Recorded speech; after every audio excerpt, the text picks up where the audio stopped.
500 രൂപയുടെ ഒരു നോട്ടെടുത്ത് പോക്കറ്റ് വെച്ചുകൊണ്ട് പുറത്തിറങ്ങിയാൽ പണ്ട് 500 രൂപയുണ്ടെങ്കിൽ ഒരു കുടുംബത്തിന് 1 വർഷം കഴിയാം. ഇന്നതിന് കഴിയില്ല. നമ്മൾ പറയും, പല ന്യായങ്ങളും പറയും. ഇന്ന് സാധനങ്ങൾക്കൊക്കെ വില കൂടിയല്ലോ, ഇന്ന് വസ്തുക്കൾക്കൊക്കെ വില കൂടിയല്ലോ. നമ്മൾ പറയും, എന്റെ പ്രിയപ്പെട്ടവരെ, അത് മാത്രമാണ് നമ്മൾ ധരിച്ചു പോകാൻ പാടില്ല. 2 വർഷം കഴിഞ്ഞാൽ എന്റെ പ്രിയപ്പെട്ടവരെ, കേരളത്തിലെന്നല്ല, ഇന്ത്യ രാജ്യത്തിലെന്ന് മാത്രമല്ല, ഈ ആകാശത്തിനൊരാളെ ഭൂമിക്ക് മുകളിൽ താമസിക്കുന്ന ഓരോ മനുഷ്യരും കുടിവെള്ളത്തിന് വേണ്ടിയിട്ട് യാചിക്കേണ്ട സാഹചര്യം വരും. 2 വർഷം കഴിഞ്ഞാൽ 3 വർഷം കഴിഞ്ഞാൽ കുടിവെള്ളമില്ലാതെ കഷ്ടപ്പെടും. ഇന്നും എത്രയോ നാടുകളിലാണ് എന്റെ പ്രിയപ്പെട്ടവരെ പാവപ്പെട്ട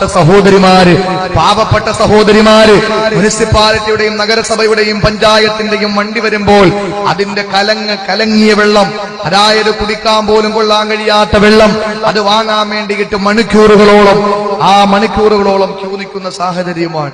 എന്റെ പ്രിയപ്പെട്ടവരെ, ഓരോ ദിവസം കഴിയും തോറും വരൾച്ച.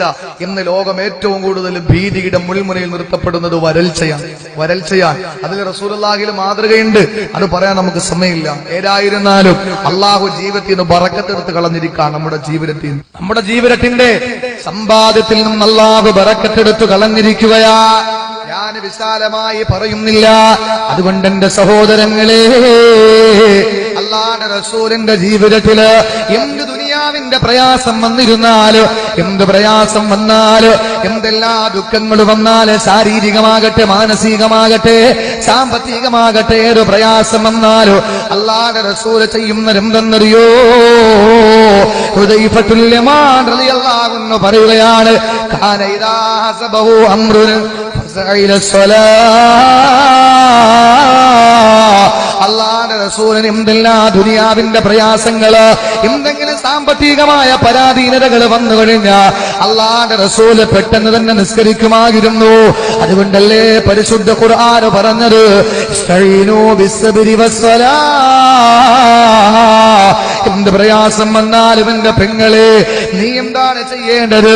ക്ഷമയോടെ നിസ്കരിച്ചുകൊണ്ട് റബ്ബിനോട് സഹായം ചോദിച്ചോ, അല്ലാഹുവിനോട് സഹായം ചോദിച്ചോ എന്ന് അല്ലാഹുവിന്റെ പരിശുദ്ധ ഖുർആൻ പറയുമ്പോ, നമസ്കാരത്തെ നിസാരവൽക്കരിക്കുന്ന മുസ്ലിമേ, അല്ലാഹുവിന്റെ റസൂൽ പറയുന്ന 12 ശിക്ഷകളില് 3 ദുനിയാവിലുള്ള തരുമ്പോ അതിൽ 1-ാമതായിട്ടല്ല നിനക്ക് തരുന്നത്.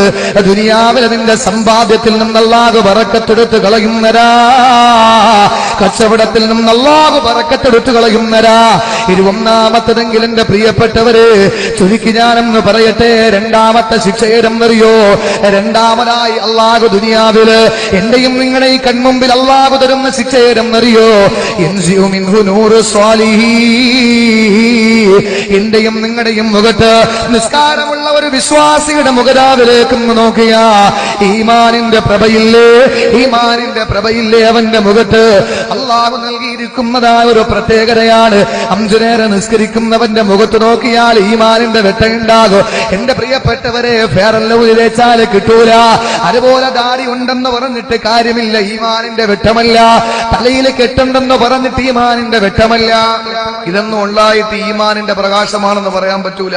ദാടിയും എന്റെ പ്രിയപ്പെട്ടവരെ, ദാടിയും തലപ്പാവുമുള്ള ഒരാൾക്ക് ആ ഈമാനിന്റെ പ്രകാശമാണെന്ന് പറയണമെങ്കിൽ എന്റെ പ്രിയപ്പെട്ടവരെ, ഏറ്റവും വലിയ ഈമാനിന്റെ പ്രകാശം സ്ഫുരിച്ചു നിൽക്കുന്നത് ആരിലാണ്? ചിലർക്ക് ദാടി ഉണ്ടെങ്കിൽ